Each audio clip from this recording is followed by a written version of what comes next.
Mas essa pessoa não se dá conta. Não se dá conta disso, porque é insuportável para ela saber que foi por conta dela, né, de certa forma, que o relacionamento não deu certo. Então, o que é que ela faz? Transfere para o outro. Ah, não deu certo porque ele não quis. Freud fala muito bem, né, quando ele, em seus estudos, fala sobre qual é a responsabilidade do sujeito diante da desordem que ele se queixa.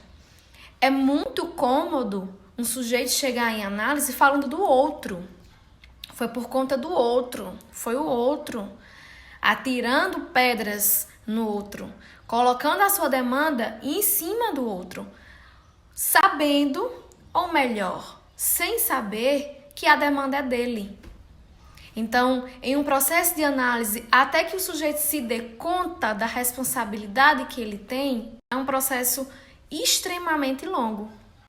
E aí existem, né, os casos daqueles sujeitos que pensam: eu não vou postar uma foto minha com ele ou com ela ou com ele nas redes sociais, porque vai parecer que eu estou muito interessado.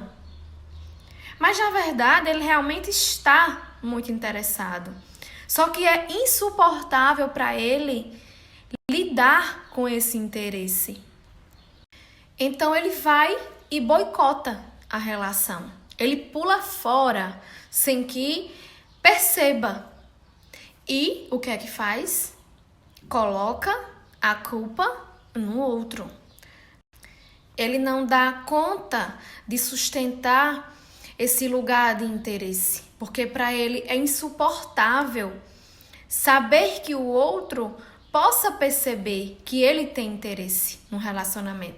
Então, de que forma ele boicota essa relação? Quando ele, por exemplo, pensa: por que determinada pessoa se interessou por mim? Eu tenho esse defeito, mas aquela pessoa se interessou por mim. Mas por quê? Como se não merecesse que a outra pessoa se interessasse por ela, como se ela não fosse digna desse interesse. Então, conseguem perceber como o outro, ele se destitui, né, desse lugar porque ele não consegue sustentar esse lugar. Só que ele não percebe. Ele se boicota e boicota, consequentemente, a relação. Mas, o que é que ele faz? Culpabiliza o outro. Por quê? Porque existe no sujeito uma fantasia de completude. Existe na cabeça do sujeito a fantasia de que se eu estou com alguém, é para essa pessoa me completar. Ela não pode deixar que nada falte. E essa fantasia de completude se refere a quem? A própria pessoa, a um outro, ao que o outro espera de um sujeito. Então, essa fantasia...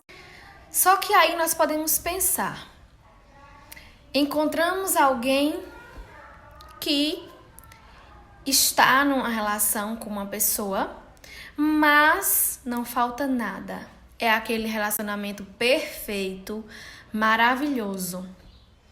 Só que o sujeito não consegue permanecer nesse relacionamento. Embora ele tenha na cabeça a fantasia de completude, a fantasia de que esse sujeito vai completá-lo. Mas o que é que realmente nos pega? Aquela pessoa que faz furo na nossa fantasia, aquela pessoa que não se encaixa naquela fantasia, na nossa fantasia, aquela pessoa que falta. Por isso que é mais fácil que se exista, né, interesse por uma pessoa que falte.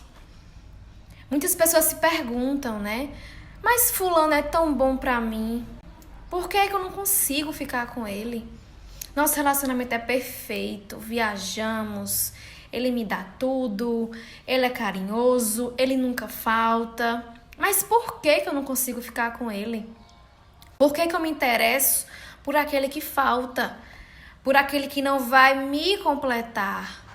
Porque na cabeça do sujeito, ele tem que se envolver com alguém que o complete. Por isso que a falta é importante de se existir um relacionamento, né? Quantos casais, quando vivem sempre juntos, chegam a dizer: eu preciso sentir a sua falta.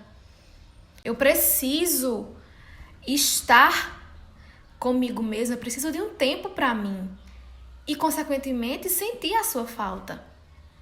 Porque é pelo ser que falta, é pelo ser que faz furo na nossa fantasia que o sujeito se interessa.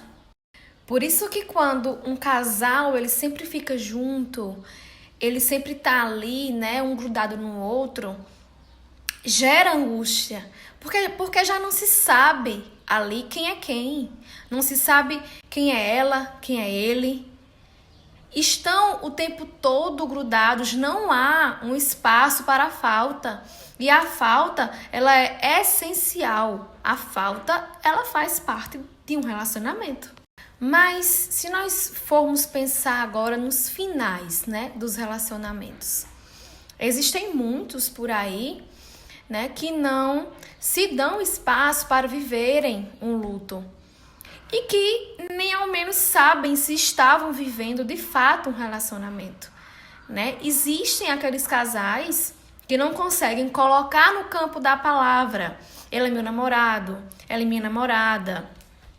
Existem meses, anos de relacionamento, mas o sujeito, ele não consegue dizer que fulano namora com ele, que fulana namora com ele. Então, quando esse relacionamento acaba, vai se elaborar o luto de quê? Porque não se sabe que relacionamento existia ali. Não se sabe o que de fato existia ali. Então, por isso a importância de se colocar no campo da palavra. Quando se coloca no campo da palavra, o que realmente existe ou que deixou de existir, é que o luto, ele vai começar a poder ser elaborado. Quando se coloca no campo da palavra, o que realmente existe ou que deixou de existir, é que o luto, ele vai começar a poder ser elaborado.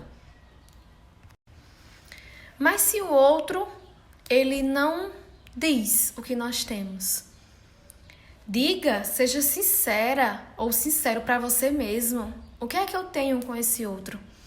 Para que o luto dessa perda possa ser elaborado.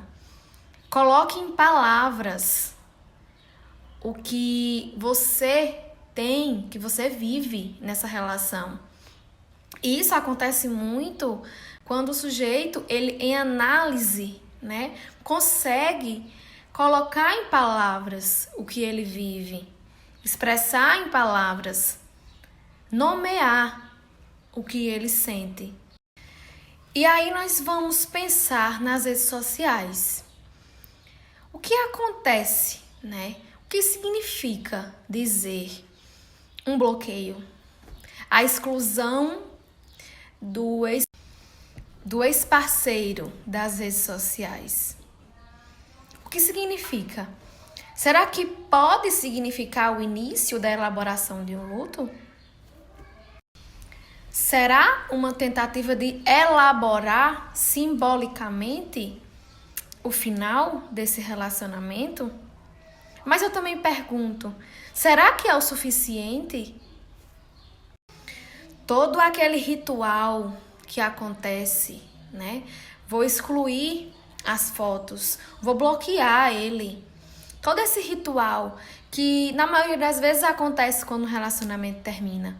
Será que é suficiente para que esse luto seja elaborado?